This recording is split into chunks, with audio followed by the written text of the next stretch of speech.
Assalamualaikum warahmatullahi wabarakatuh. Waalaikumsalam warahmatullahi wabarakatuh. Bismillahirrahmanirrahim. Alhamdulillah wassalatu wassalamu ala Rasulillah Muhammad bin Abdullah wa alihi wa sahbihi wa mawalah ma ba'd. La haula wa la quwwata illa billahil aliyyil subhanak la ilma lana illa ma 'allamtana innaka antal alimul hakim. Rabbi shrah li sadri wa yassir li amri wahlul 'uqdatam min lisani yafqahu qawli washrah li sadri bi jahin nabi wal ashabi wal ali.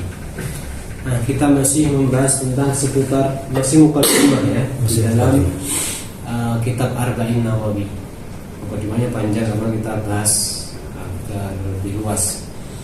Tadi kemarin dikatakan setelah kita memuji kepada Allah Subhanahu wa taala, kemudian baca salawat tentunya dan salam kepada Nabi, para anbiya wal mursalin, yang dikatakan Nabi itu adalah afdhalul makhluqin, paling mulianya makhluk, yang dimuliakan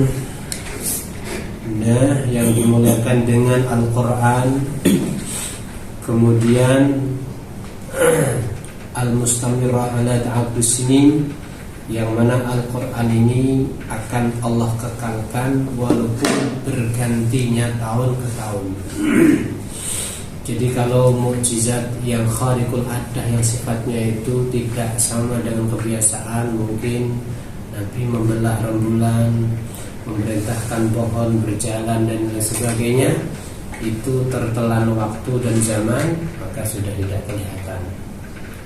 Tapi kalau mukjizat yang berbentuk Al-Quran, maka mustamirah terus akan ada walaupun berganti-ganti daripada tahun.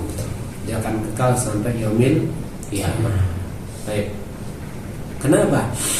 Ada beberapa dalil dan bukti daripada salah satu ayat Allah Subhanahu wa taala. Allah berfirman, "Inna nahnu nazzalna al-dzikra wa inna lahu lahafidun." Sesungguhnya kami Allah lah yang telah menurunkan al-dzikra, sebuah peringatan. Karena Al-Quran tidak lain diturunkan sebagai peringatan, memperingatkan kepada kita. Kalau orang punya mobil baru, handphone baru, pasti ada buku petunjuk cara pemakaian daripada mobil atau handphone yang baru. Ketika ada patwi cara pemakaiannya, insya Allah akan aman, nyaman, kemudian tentunya awet. Ya, demikian manusia, petunjuk pemakaian manusia yang baik supaya bukan sekedar aman, nyaman di dunia tapi nyambung di akhirat. Petunjuk pemakaian yang benar adalah Al-Quran. Jadi ketika Anda patuhi daripada perintah-perintah Al-Quran, maka Anda akan diberikan kenyamanan di dunia dan di akhirat. Oleh karena daripada hal itu, para ulama kita, para salaf kita, orang-orang yang benar-benar mengikuti, menampak jelas daripada apa yang diajarkan oleh Nabi. Nabi mengajarkan kepada keluarga sahabat, kemudian sahabat kepada tabiin, tabiin kepada tabiin dan seterusnya. Mereka menjadikan Al-Quran seperti bayang-bayang. Seperti kita ini nggak bisa lepas daripada bayang-bayang. Maka demikian, mereka tidak ada di suatu tempat kecuali semuanya tertimbang, ya, terukur perbuatannya, ucapannya, tingkahnya, keputusannya dengan Al-Quranul Karim. Karena memang seperti itu. Ketika Sayyidatuna Aisyah radhiyallahu ta'ala anha wa radhaha ditanya tentang akhlak daripada Nabi Muhammad SAW, maka beliau menjadikan simpel, karena khuluquhu Al-Quran. Nabi itu akhlaknya adalah terjemah daripada seluruh perintah isi kandungan daripada Al-Quran. Kalau bahasa kita, kalau kamu pengen tahu Al-Quran berjalan, Nabi Muhammad SAW. Ya, berarti perintahnya, arahannya, anjurannya, motivasinya telah dipraktekkan di dalam kehidupan Nabi Muhammad SAW. Sehingga daripada sini ada ulama yang masuk kategori tabi'in, bahkan dikatakan khairut tabi'in fil Basrah, sebaik-baik para tabi'in di kota Basrah. Berarti nggak ketemu Nabi, tapi ketemu banyak sahabat Nabi. Siapa beliau? Sayyidina Hasan al-Basri. Apa kata beliau? Sesungguhnya kami telah menemukan satu kaum yang di malamnya selalu mengkaji, meneliti, mentelaah apa yang dimaksud perintah dan anjuran daripada Al-Quran. Maka siangnya mereka mempraktekkan semua perintah daripada Al-Quran. Masya Allah. Kalau seandainya kita punya warga masyarakat seperti ini, alhamdulillah indah sekali ya. Tapi kita jauh daripada Al-Quran. Al-Quran. Kalau udah kasih hukum Al-Quran, wah ini hukumnya keras, ini radikal ini ya. Yang sebagainya. Hakata, inilah keadaan orang yang mata qalbuh, hatinya mati. Makanya perlu kita ketahui, kenapa Allah ajarkan sama Nabi berdoa, Rabbi zidni ilma. Ya Allah senantiasa tambahkan kepada aku Nabi Muhammad ilmu. Itu ajaran doa dari Allah kepada Nabi. Kenapa demikian? Karena seperti halnya kita satu hari nggak makan nggak minum, badannya jadinya lemah, loyo, nggak bergairah. Demikian ruh, ya ruh, tahu ruh ya, ruh itu yang ada dalam hati kita. Kalau nggak makan daripada ilmu atau dengan kalimat hikmah, maka jadinya kita loyo dan lemah. Sehingga dari sini sebagian ulama kita, kalau dia duduk sejenak untuk ngaji ilmu, maka setelah ngaji dia membaca doa seperti dia telah makan satu piring. Alhamdulillahilladzi at'amana wa razaqana. Ya, seperti orang baru makan. Kenapa? Karena ilmu adalah makan daripada ruh kita. Berarti dari sini kalau seandainya kita 3 hari nggak ngaji ilmu, maka hati ini jadinya keras dan mati. 3 hari ngaji ilmu keras dan mati. Kenapa demikian? Karena itu makannya ruh kita. Sehingga ada orang mengatakan, saya ngaji 1 tahun nggak ada masalah, saya bertonton nggak ada masalah. Bukan nggak ada masalah, hati kamu telah menjadi keras dan mati, tapi kamu nggak terasa. Makanya pakar ilmu di sini Sayyidina Imam Ghazali belum mengatakan, saya kasih contoh. Apa itu? Coba kalau seandainya kaki kamu terkena paku. Ini Mas Ben.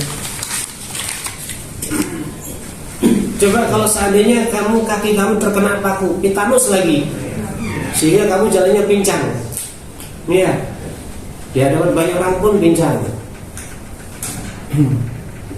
Tapi tidak lama ada anjing buas, anjing liar, anjing gila terlepas dan targetnya mau mengejar kepada kamu.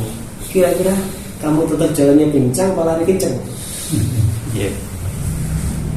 Pincang atau lari kencang? Pasti lari kencang. Lupa itu pincangnya, lupa itu sakitnya. Bahkan kalau seandainya tidak ada jalan kecuali jalan yang terjal banyak duri lagi, pasti kamu lewati juga. Tidak akan kau rasakan. Hakadha hati kamu sebenarnya 3 hari kau nggak baca ilmu, nggak tambah ilmu, maka hati kamu mati. Cuman mati dia tidak terasa. Kenapa? Karena kamu telah dihibur daripada nafsu kamu, syahwat kamu, duniawiyah kamu. Bukankah dunia ini mengalahkan daripada semuanya? Maka daripada itu kami tidak takjub, kami ngerasa memaklumi kalau ada orang lama nggak dengar ilmu, ketika mendapatkan satu penyampaian ilmu hukumnya Allah, dia menjawab, ini hukum kok keras sekali nih, ini hukum kok nggak ada lembutnya sekali nih, ini hukumnya dari Allah Rabbul Alamin. Yang dikatakan Rabbul Alamin siapa? Arhamur Rahimin, dat yang paling welasnya, paling lembutnya daripada semua orang yang punya jiwa lembut dan welas. Tapi kamu katakan keras, bukan keras karena hati kamu telah mati. Oleh karena daripada hal itu, hendaknya setiap saatnya kita bisa menambah ilmu. Kemudian kita tahu dari Nabi tadi dimuliakan oleh Allah dengan Al-Quran. Yang dikatakan Al-Quran ini luar biasa ini, semua masalah kita ada di situ. Makanya Nabi mengatakan fihi naba'u man qablakum wa naba'u man ba'dakum wa man hagam wa man qala bih sadaq wa man hagama bih adal wa man iltamasa ulga min ghairihi adallahu Allah al-hadis. Dikatakan sama Nabi, Quran itu apa? Fi naba'u man qablakum. Di situ ada cerita orang-orang sebelum kamu. Di mana Nabi Adam alaihissalam sebagai Abul Bashar, ayahnya para nabi, kapan diciptakan, di mana diciptakan. Ya, setelah itu bagaimana beliau tergoda oleh Sayyidatuna Hawa, istri beliau, sehingga memakan buah yang dilarang oleh Allah Subhanahu wa taala. Sehingga semuanya ada itu cerita seperti itu di Al-Quran. Dan yang perlu kita ketahui, wa man asdaqu minallahi qila. Siapa kira-kira ucapan yang lebih benar daripada Allah Subhanahu wa taala? maka tidak ada ucapan yang benar daripada apa? Ucapan Allah Subhanahu wa Ta'ala. Sehingga para ustaz dan guru kita ketika ada orang baca Quran, kita diajarkan apa? Shadaqallahul azim. Sedekah, benar Allah itu, nggak pernah dusta Allah itu. Dan di dalam Al-Quran ada cerita orang-orang sebelum kita. Wa naba'u man ba'dakum, bahkan cerita yang akan terjadi di akhir zaman sudah disebutkan dalam Al-Quran. Cuman kadang-kadang apa? Kita aja yang nggak bisa cari ilmunya. Ya, Sayyidina Abdullah bin Mas'ud, seorang sahabat yang dikatakan seperti bayang-bayang Nabi Muhammad. Artinya ada Nabi pasti ada Sayyidina Abdullah bin Mas'ud. Sehingga dia mengatakan, demi Allah, kalau ada orang yang lebih paham dengan Al-Quran, hukum Al-Quran, maka saya datang akan mengambil ilmu kepadanya. Bagaimana enggak? Nabi aja mengatakan, kalau kamu pengen baca Quran persis seperti diturunkan, maka ikuti cara baca daripada Abdullah bin Mas'ud, seorang yang alim dengan Al-Quran. Ya, Sayyidina Abdullah bin Mas'ud mengatakan, kalau kamu pengen ilmu awwalina wal akhirin, kalau kamu ingin mendapatkan ilmu orang zaman dulu, orang akhir, bahkan orang sebelum yang akan datang daripada kamu, ilmu zaman akhir nanti, maka bisa kamu ambil daripada Al-Quran. Ada semuanya. Apa yang nggak ada dalam Al-Quran? Syifa, obat ada. Iya, apa semuanya ada. Baru-baru ini kita dengar daripada beberapa guru kita, di mana kedokteran daripada negara Barat, mereka telah mengkaji dan meneliti daripada Al-Quran. Ternyata daripada hadis Nabi, ternyata ada sebuah tradisi obat yang diajarkan sama Islam, kemudian manfaatnya banyak, efeknya sedikit, caranya mudah, jadi hijamah bekam. Ya, ini luar biasa. Semuanya mereka tahu daripada apa? Al-Quran. Oleh karenanya, ya, Al-Quran ini man qala bihi shadaq. Yang ngomong dengan dasar Al-Quran pasti benar. Wa man hakama bihi adal. Siapa orang yang menghukumi sebuah masalah dengan Al-Quran pasti adil. Wa man iltamasa al-huda min ghairihi. Tapi kalau dia mencari hidayah, mencari petunjuk, mencari jalan yang lurus melalui selain Al-Quran, adallahu, maka Allah akan menyesatkan dia kepada jalan yang tidak diridhai Allah Subhanahu wa Ta'ala. Baik, Masya Allah. Dan Alhamdulillah, lebih nikmat lagi ketika Al-Quran itu menjadi kitab kita semuanya. Apa perbedaannya dengan kitab yang lain, Taurat, Injil, sebagainya? Kalau Taurat, Injil itu yang hafal cuma nabinya, umatnya nggak mampu menghafal. Tapi kalau Al-Quran, Allah katakan, laqad yassarna lidzikri fahal min muddakir. Setelah kami buat Al-Quran itu mudah diingat, mudah dihafal, mudah. Maka umat Muhammad jutaan yang hafal daripada Al-Quran. Sehingga ketika Allah katakan, wa inna lahu lahafidun, kami Allah sendiri yang akan menjaga kemurnian, keabsahan. Tidak akan ada tangan yang mampu mentahrif, merubah daripada kebenaran Quran. Maka daripada itu, para ulama menjelaskan, kalau seandainya ada seorang ustadz, guru, alim, dia coba-coba untuk mengganti Al-Quran, menambah hurufnya, mengurangi hurufnya, dan sebagainya, pasti muridnya akan teriak, guru kamu keliru, atau sebagainya. Kami sudah janji daripada Allah. Ya, dan insya Allah tidak akan bisa tidak akan ada tangan, kekuatan apapun yang bisa mempalsu daripada Al-Quran. Beda dengan kitab yang lain. Orang Yahudi sering dia mengatakan hadza min indillah, ini daripada Allah, padahal daripada mereka sendiri. Hadza. Inilah keistimewaan daripada Al-Quran. Masya Allah. Oleh karenanya sebuah kalam Allah yang begitu suci, yang begitu luar biasa, yang dikatakan dengan membuka saja Al-Quran dengan pandangan senang aja, belum baca udah dikasih pahala oleh Allah Subhanahu wa Ta'ala. Apalagi membaca, satu hurufnya dilipatkan menjadi mendapatkan 10 kebaikan. Ini satu huruf. Alif Lam Mim, kata Nabi, bukan satu huruf. Alif Lam Mim ada beberapa huruf. Ya, Bismillahirrahmanirrahim ada beberapa huruf. Sampai baca Anda surat Fatihah ada 154, 55 atau 56 daripada huruf, dikalikan 10. Dan itu kalau Anda bacanya dalam keadaan punya wudu, dalam kondisi sholat, maka satu hurufnya, dan Anda tahu maknanya, satu hurufnya dilipatkan 70.000 kebaikan. Berdiri sholat, ya, tentu punya wudu, kemudian mengetahui makna daripada isi Al-Quran, maka satu hurufnya dilipatkan 70.000. Maka daripada itu apa? Al-Quran itu tidak dibaca kecuali difahami maknanya. Oleh karenanya cara membaca Al-Quran yang paling afdal ketika kita membaca sekaligus mentahdir, menghadirkan makna-makna daripada Al-Quran. Karena Al-Quran bukan dibanggakan dengan suaranya, dengan hafalnya saja tanpa ada maknanya dan sebagainya. Tapi Al-Quran dibanggakan kalau Anda paham isinya dan kemudian memberikan efek dalam perbuatan sehari-hari daripada Anda. Kenapa demikian? Sudah sangat jelas dalam satu hadis Nabi mengatakan nanti di akhir zaman akan ada satu kaum dia baca Al-Quran persis seperti diturunkan. Berarti apa? Fasihnya luar biasa, makharijul hurufnya top. Akan tetapi bicara masalah iman akan keluar dengan cepat kilat seperti anak panah kalau sudah dilepaskan daripada sarangnya. Cepat sekali. Kenapa? Karena Al-Quran cuma menghiasi mulutnya saja. Dia nggak ngerti perintahnya, dia nggak ngerti larangannya, dia tidak ngerti anjurannya, dia tidak ngerti daripada apa ini nasihatnya, dia tidak ngerti daripada cerita-cerita, daripada hikmah-hikmahnya. Berarti kalau kita bicara Quran jangan cuma bangga dengan hafal saja. Paham di sini? Ya. Ini ketika kita bangga mengefek kepada kehidupan kita maka luar biasa. Sehingga daripada sini ya, masya Allah. Kalau kita lihat dalam satu hadis, Nabi mengatakan, asyadun nasi adzaban yaumil qiyamati alimun lam yanfa'allahu bi'ilmihi. Sesungguhnya siksa yang paling dahsyat di hari kiamat adalah orang alim yang mana Allah tidak berikan kepadanya manfaat di dalam ilmunya. Berarti para ulama mengatakan yang hafal Quran harusnya akhlaknya beda dengan yang tidak hafal Quran. Paham di sini? Ya.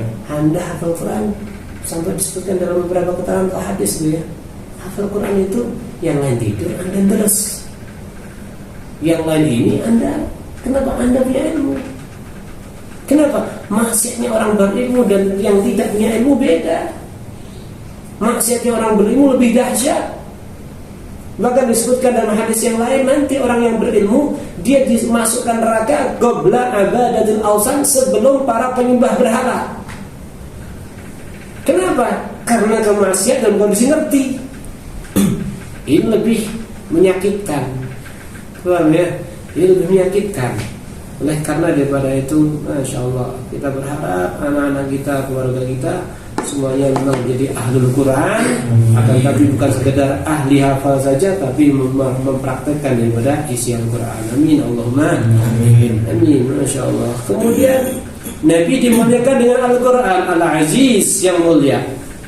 Artinya tidak ada bandingannya ini Al-Quran Al-Mu'ajjaz yang bisa membuat lemah para lawannya.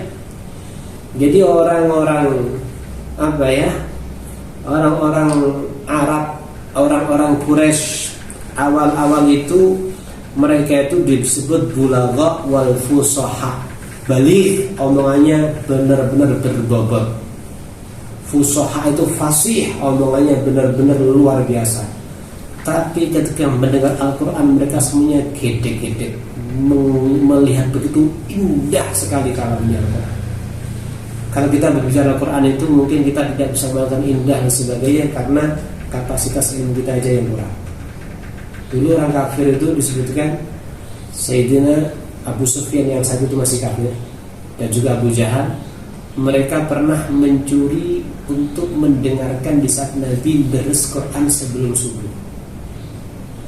Karena menikmati bacaan Quran Nabi begitu indah dan fasihnya, mereka takjub. Abu Jahal, Abu Sufyan yang satu adalah pemimpin memusuhi Nabi, yang walaupun nanti Abu Sufyan masuk Islam ya, maka tidak terasa sebelum subuh sampai subuh. Ini orang kafir. Kenapa? Berarti memang dia sudah punya kapasitas ilmu tentang masalah kalamnya Allah. Akan tapi perhatikan dari sini, ilmu itu ternyata belum tentu memberikan hidayah. Ya, ilmu belum tentu memberikan hidayah. apakah sedikit banyak dari orang Yahudi yang tahu kalau Nabi Muhammad adalah Nabi yang disebutkan dalam kitab mereka. Tapi setelah Nabi muncul, apakah mereka iman sama Nabi? Mereka menentang. Sampai bagaimana Allah menerangkan ketahuan kepandian atau faham benar orang Yahudi kepada Nabi, ya'rifunahu kama ya'rifu abna'ahum. Mereka kenal sekali sama Nabi Muhammad dengan detail jelas seperti orang tua kenal sama anaknya. Bukankah kalau kita bicara seorang anak yang paling ngerti watak karakter adalah orang tuanya? Ada orang Yahudi kenal sama Nabi Muhammad. Ini benar-benar Nabi Muhammad yang harus mereka dukung, diimani, dibela, disebutkan dalam kitab yang mereka imani, yang Taurat. Tapi setelah Nabi muncul, mereka mau iman. Kenapa? Hasad mereka. Khawatir upeti, ya, yang biasanya datang dari masyarakat awam kepada mereka, khawatir pindah kepada Nabi Muhammad SAW. Sehingga bagaimana lesannya perbuatannya membunuh dakwah Nabi Muhammad SAW. Oleh karenanya Yahudi ini alim. Sehingga dari sini para ulama ahli tafsir mengatakan, ketika kita mengatakan apa? Ghairil maghdubi alaihim waladhdallin. Ya Allah, orang yang kau benci, siapa yang dimaksud? Orang Yahudi. Waladhdallin, orang sesat siapa? Orang Nasrani. Al-maghdub, orang sesat sama orang dibenci. Ini lebih parah orang yang dibenci. Kenapa? Dia punya ilmu tapi tidak iman. Ya, oleh karena daripada itu, Masya Allah, Al-Quran benar-benar bisa membuat lemah daripada mereka, orang-orang kafir dan sebagainya. Ya, sampai dikatakan mereka ya melihat kefasahan daripada Al-Quran, ya ta'ajabun min nadmihi wa balaghati ma'ani. Mereka ta'ajub daripada cara penyusunan kata-kata Al-Quran dan begitu indahnya. Di antara mereka ada, ya, mereka siapa yang maksud? Orang kafir. Ketika mendengar ayat Allah, apa? Yarkusun ru'usuhum, mereka menari kepala mereka. Bahasanya kok indah. Sampai seperti itu. Waqi ta'ajub wa qila ya ardubla'i ma'aki. Mereka dengar ayat ini sampai geleng-geleng. Ada apa? Wasajada wahidun minhum, ada salah satu orang kafir sampai sujud ketika mendengar keindahan daripada Al-Quran.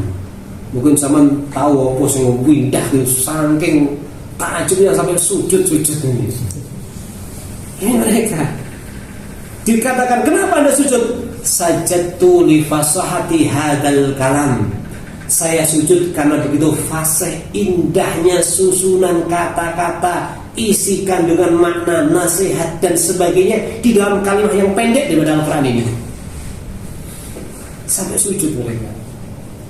Makanya kalau kita bisa menikmati bukan Al-Quran yang tidak indah, tapi ilmu kita aja Al-Quran. Alhamdulillah. Sama dengan mungkin HP Anda harganya 80 juta, tapi kalau anak kecil nggak ngerti, tahunya cuma game, HP yang kecil mungkin nggak tahu apa ini, apa keistimewaan HP ini kalau 80 juta ya. Kita belum bisa. Tapi kalau Anda udah tahu ke fungsi lah HP yang harga 80 juta sebagainya, bangun mana ya? Terus aku berkata, loh, ya. Sampai sujud mungkin. Insya Allah. Baik, jelas Al-Quran ini luar biasa sekali, Masya Allah. Kemudian ada juga ada Bataraqatir Rum. Bataraqah itu adalah pemimpin ya. Pemimpin pasukan yang memimpin 10.000, namanya Bataraqah, daripada Rum. Ketika mendengar ayatnya Allah, wa man yuti'illaha wa rasulah, siapa orang yang taat kepada Allah, wa rasulahu, dan kepada utusan Allah, wa yakhshallaha, dan dia takut kepada Allah, wa yattaqi, dan dia bertakwa kepada Allah, faulaika humul faizun, maka mereka semuanya akan menjadi orang beruntung. Dengan ayat ini, pemimpin daripada orang Romawi yang satu melawan Islam, membawai pasukan 10.000, langsung fa'aslama, dia langsung masuk Islam. Dia langsung masuk Islam. Kemudian apa? Ja'ila Sayyidina Umar, langsung dia menemui pimpinan Islam saat itu, yang waktu itu khalifahnya Sayyidina Umar. Ya, wa akhbarah, dia kasih tahu kepada Umar, anna hadhil ayah jama'at kulama anzal ala sayyidina Isa. Ayat tadi telah benar-benar mengumpulkan seluruh kandungan yang Allah turunkan kepada Nabi Isa alaihissalam. Ya, min ahwalid dunya wal akhirah, di ayat yang pendek tadi telah mengutip semua keadaan dunia dan akhirat. Jadi yang saya pahami dengan Injil terkumpul dalam ayat yang pendek daripada Al-Quran tadi. Jadi karena berarti paham Injil dah orang ini, sangat menguasai Injil. Dengar ayat tadi langsung masuk Islam dan mendatangi Sayyidina Umar, memberitahukan seperti itu. Masya Allah. Sampai di dalam riwayat yang lain ada di antara mereka ya mendengar daripada Islam, mereka bertanya, saya telah cek di dalam Al-Injil, Taurat, Zabur dan sebagainya, karena saya mendengar ada satu surat yang tidak ada 7 huruf, disebutkan hurufnya ini. Maka inilah surat yang istimewa. Maka saya tanya, di Taurat saya cek gak ada, di Injil gak ada, Zabur gak ada. Saya tanya, di Al-Quran ada benda? Maka ketika hal itu dilontarkan kepada Sayyidina Umar, Sayyidina juga bingung, ada nih ya? Dikumpulkan sahabat, pakar-pakar ilmu, ya, sahabat-sahabat yang pakar-pakar Al-Quran. Maka ada yang Umar, apa itu? Suratul Fatihah. Jadi surat Fatihah surat yang istimewa, surat yang tidak ada dalam kitab Injil, Taurat dan sebagainya. Langsung dia masuk. Ya, tidak tahu apa sebabnya, yang jelas sehingga daripada beberapa madhab ini, Syafi'i, Maliki, Hambali, mengatakan surat Fatihah menjadi salah satu rukun di dalam sholat. Kalau tidak dibaca maka sholatnya bisa tak sah. Tapi kalau Hanafi, Abu Hanifah tidak mengatakan rukun, karena Allah mengatakan dalam ayatnya itu faqra'u ma tayassara minal Quran. Berarti cukup kalau kamu sholat baca ma tayassara minal Quran. Apa yang dimaksud? Ayat-ayat pendek daripada Al-Quran. Jadi kalau Abu Hanifah nggak baca Fatihah, sholatnya nggak ada masalah. Sebenarnya ada ayat daripada Al-Quran. Dan diperkuat ada salah satu hadis yang menceritakan tentang sholatnya seseorang yang sama Nabi. Kemudian intinya apa? Disuruh diperintahkan apa? Untuk membaca ma tayassara minal Quran. Sebenarnya Abu Hanifah berpendapat Fatihah bukan menjadi rukun. Ya, ini Abu Hanifah, beda Syafi'i, beda Maliki, beda Ahmad bin Hanbal atau Hambali. Fatihah jelas. Kenapa? Karena Nabi mengatakan la sholata liman la fatihatalah. La sholata, tidak sah sholatnya orang. La sholata, tidak sah sholat orang liman, untuk orang la fatihalah, yang enggak baca Fatihah. Atas Abu Hanifah enggak dengar ayat ini, hadis ini, dengar. Tapi maknanya bukan tidak sah, tapi la kamala, tidak sempurna orang yang baca, yang sholatnya tidak baca Fatihah. Kenapa? Ada dasarnya kok kita sholat nggak harus baca Fatihah pakai ayat ini. Faqra'u ma tayassara minal Quran. Ada dan sebagainya. Inilah keindahan. Ya, khilaf daripada para ulama. Nah, makanya Nabi mengatakan apa? Man istahada fina fa akhta falau ajrun wahid. Yang bersungguh-sungguh dalam urusan agama kita dan kemudian dia salah, dapat 1 pahala. Fa in asal, kalau dia benar, falau ajran, maka dapat 2 pahala.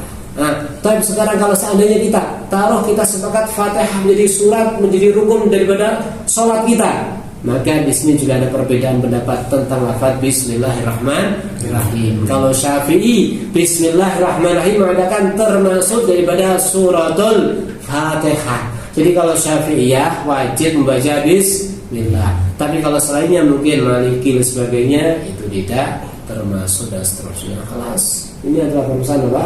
Furu'iyah, bukan permasalahan inti. Yang penting sholat ya. Artinya yang penting sholat, yang penting dalam hal tertentu kita tidak berselisih. Baik.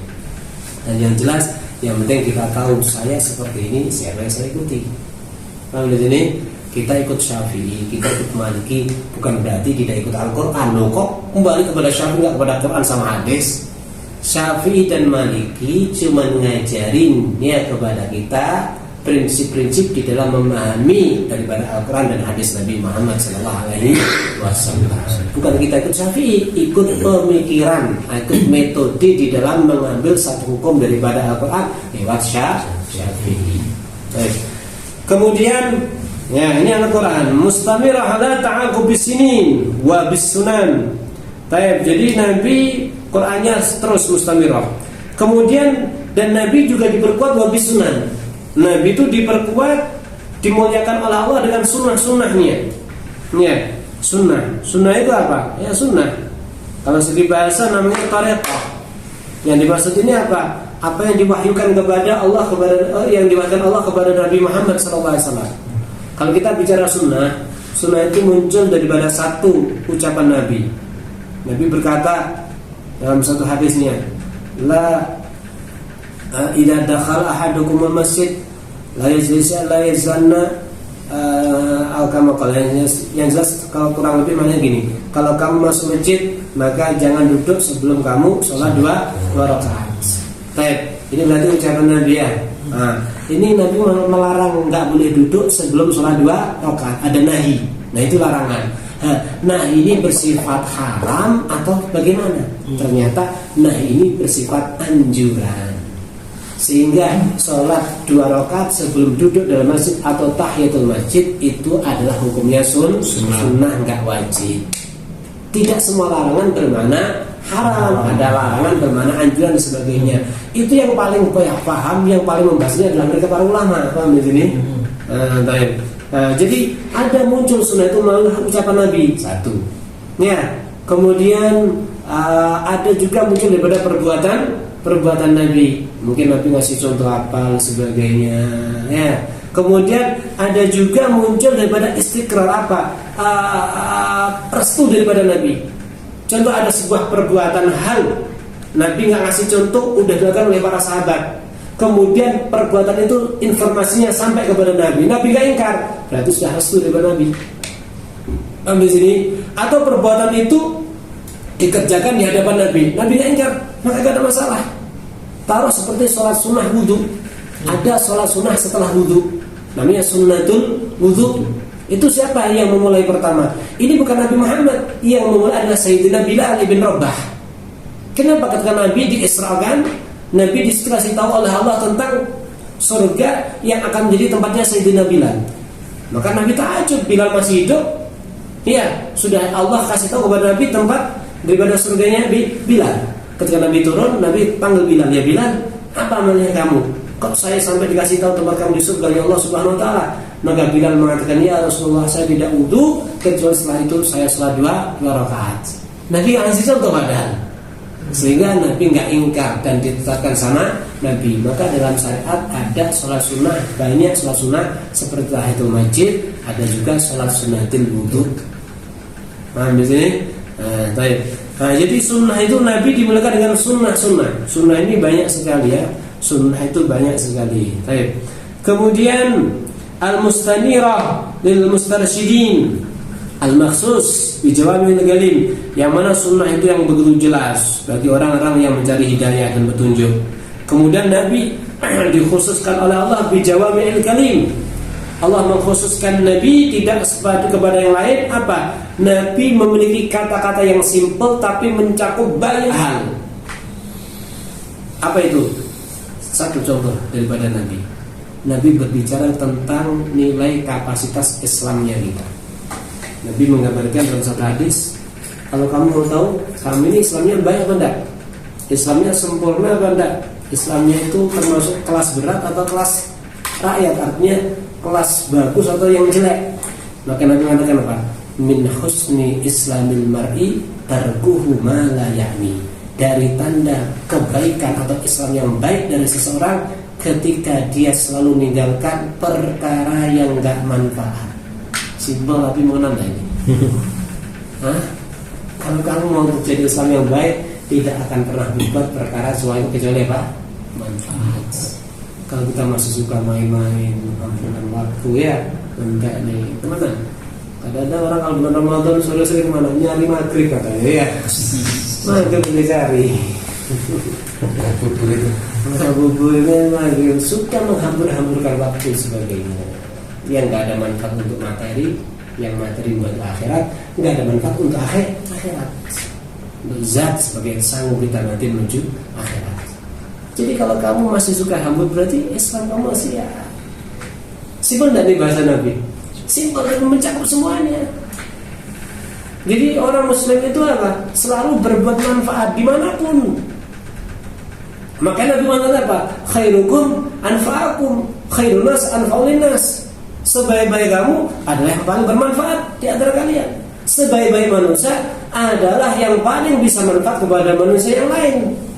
Apapun, ya, dengan materinya, dengan pemikirannya, dengan usulannya, dengan pengalamannya, dengan tenaga, dengan waktunya, dengan ilmunya, dengan doanya, dengan dukungannya, dengan supportnya, dengan fasilitasnya, dengan semuanya. Jadi dari sini Islam itu kalau mau cari pahala begitu luas sekali. Bukan harus sholat dan sebagainya.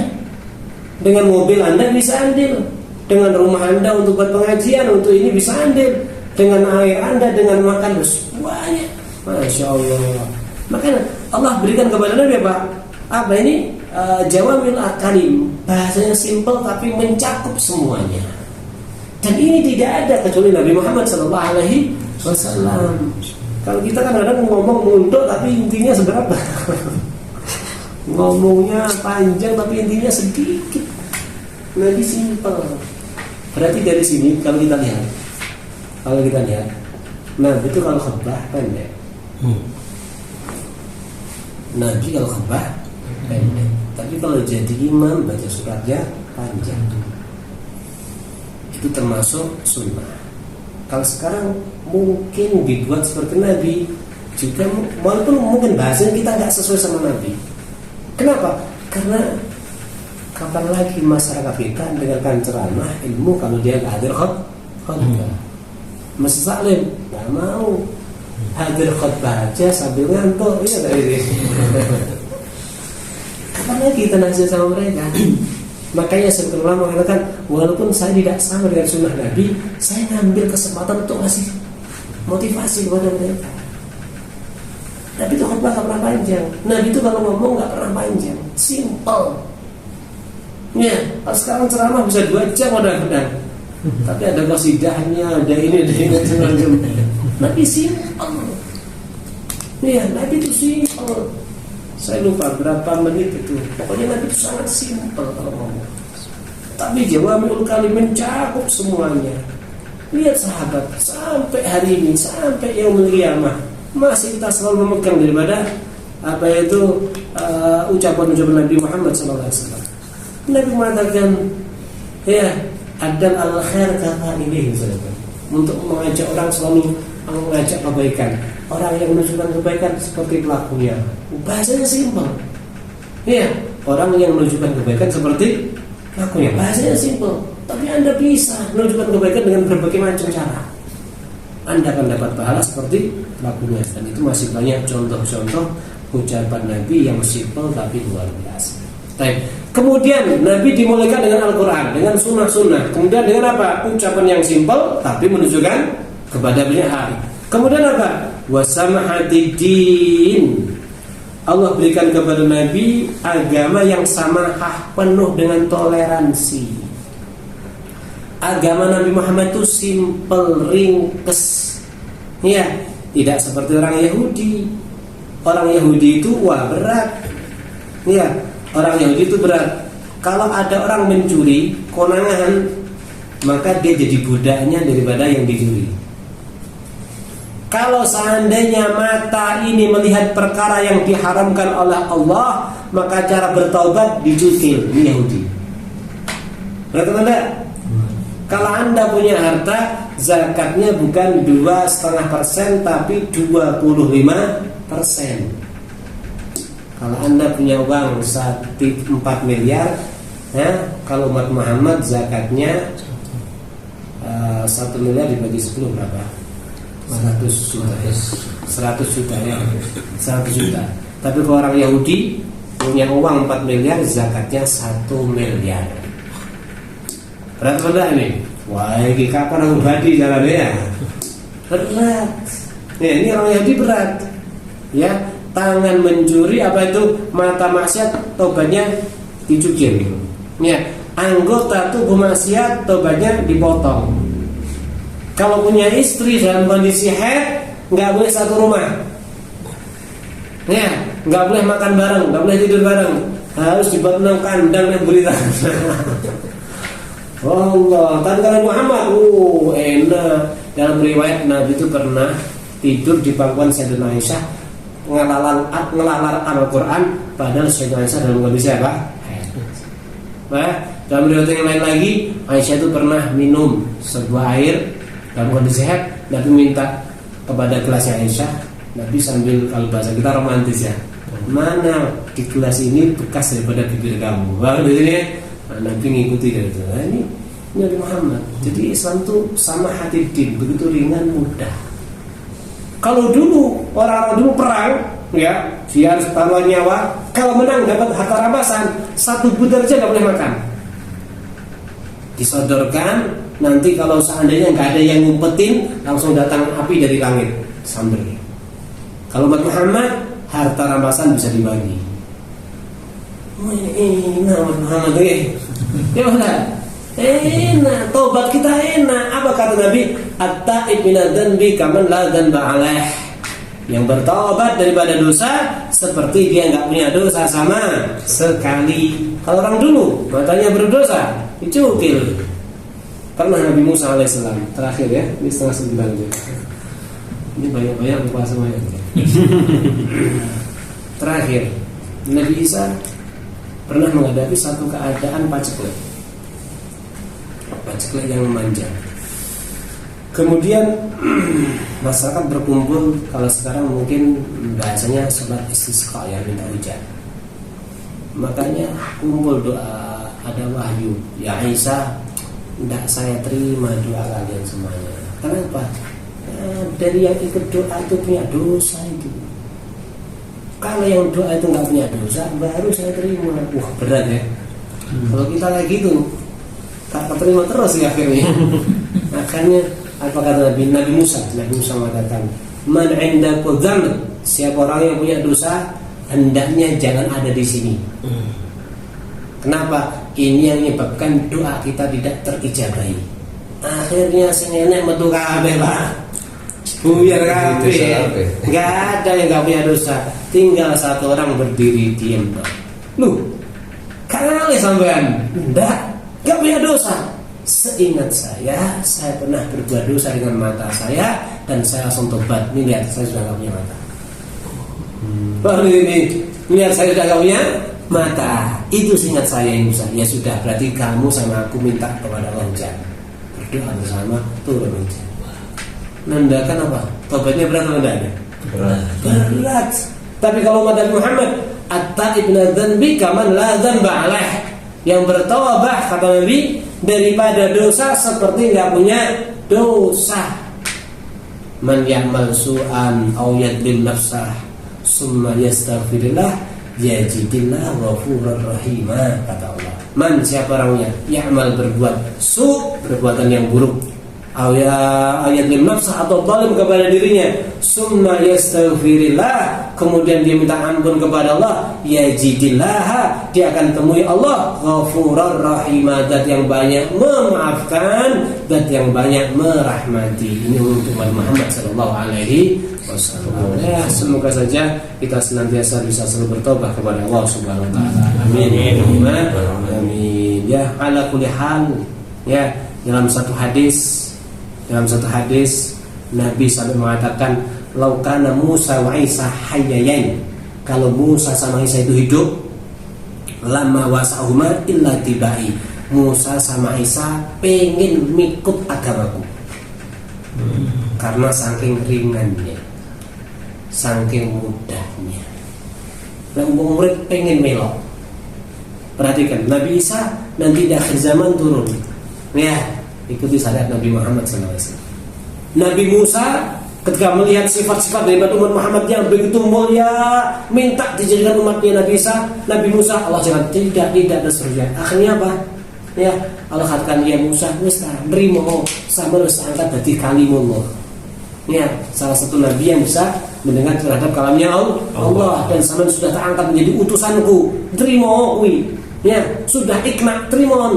Kenapa? Karena Nabi Musa pengen, ya Allah, jadikan aku sebagai umat Nabi Muhammad sallallahu alaihi wasallam yang mudah, yang ringan, yang ini, yang semuanya. Masya Allah. Segala hal satu nikmat yang besar, tanpa kita meminta, tanpa kita mengeluarkan biaya dan sebagainya, Allah takdirkan kepada kita sebagai umat Nabi Muhammad SAW yang mudah, yang ringan dan seterusnya. Alhamdulillah Rabbil alamin. Kayu mereka tahu Nabi antara 60 sampai 70, tapi surga nggak boleh dimasuki sebelum umat Muhammad ada di dalam. Ini berkah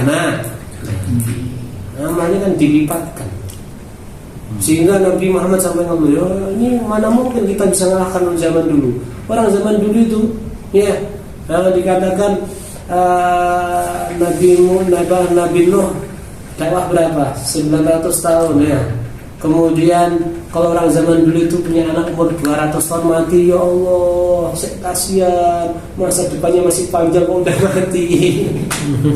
Karena umurnya antara 1000 ya. 900 mati, kasihan. Itu zaman dulu. Nabi Ibrahim sunat umur berapa? Kalau sekarang ada sunat selesai Nabi Ibrahim, ada yang mengatakan 100 lebih ya. Buyar itu. Hasil mereka itu panjang, sehingga Nabi ngeluh dengan umat yang pendek sebagainya. Akhirnya Allah kasihkan kepada kita Lailatul Qadar yang ketemu sekali lebih baik daripada 1000 bulan sama dengan 83 tahun lebih. Ketemu 12 kali sama dengan ibadah 1000 tahun lah. Itu ketemu 12. Kalau seandainya Anda balik umur 15, misal mati umur 70 misalkan ya, berarti ketemu sudah berapa kali? Masya Allah, alhamdulillah Rabbil. Cuman kadang-kadang waktu Al-Qadar kita alhamdulillah sekarang lebih tentu dan ini walaupun Assalamualaikum warahmatullahi wabarakatuh. Waalaikumsalam warahmatullahi wabarakatuh.